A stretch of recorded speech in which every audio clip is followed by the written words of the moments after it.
Usa siya sa mga angay natong atangan sa bagong series nga giandam sa Kapuso Network nga di ninyo angay palabyon. With us this morning mga Kapuso, Kapuso Actress Claire Castro.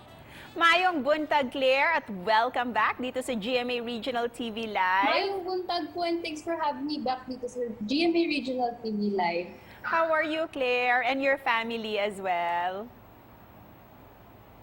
Well, we're okay po. We're safe, we're healthy, we're staying at home, and yun po. Claire, the last time we interviewed you, you mentioned that you want to try drama acting. And now, natutupad itong pangarap mo. How proud are you na isa ka sa napili na gaganap dito sa Nagbabagang Luha? Well, I still can't believe it po. Parang narinig po ni God yung prayers ko and na-manifest ko po yung dreams ko. Pero at the same time, pressure po to do well because I'm feeling ano po, what do you call this? I have huge shoes to fill. Ayun po. And talking about the pressure that you have now, how do you prepare for your role dito bilang si Shelo Ignacio?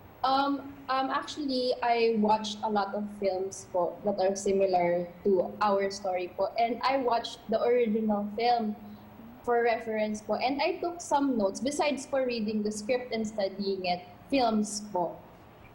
Ang karakter mo dito bilang si Shelo is the younger sister of Maita, which will be played by Glyza de Castro, na isang pasaway daw na kapatid dahil na rin sa paghihigpit na kanyang ate. Ganon din ba si Claire sa totoong buhay?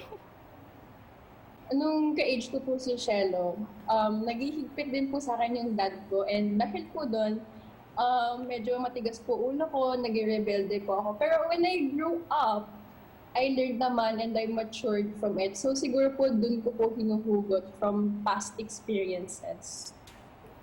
While you're working on this star-studded cast ng Nagbabagang Luha, ano-ano ang mga natutunan mo sa mga co-stars mo like sila ni Miss Gina Alahar? Okay, si Direct Gina po, ang natutunan ko po sa kanya is for heavy scenes po, hindi kailangan laging humuhugot sa personal experiences mo na mabigat. Pwede naman siyang idaan sa technique. So, yun po yung pinaka-tumatak sa akin. How about kay Glyza de Castro? Ano din yung mga natutunan mo sa kanya? Well, mostly kay Ate Glyza po, how to save my energy to do better. We're very excited for this project, Claire. So please invite everyone to watch Nagbabagang Luha and of course, your social media accounts. Sana po ay abangan nyo ang Nagbabagang Luha dahil malapit din na po kaming mapanood. And if you want to follow me, you can follow me on Instagram at Claire Castro. Daghang salamat sa iyo, Claire, for joining us this morning. Ingat ka! Thank you! Thanks for having me!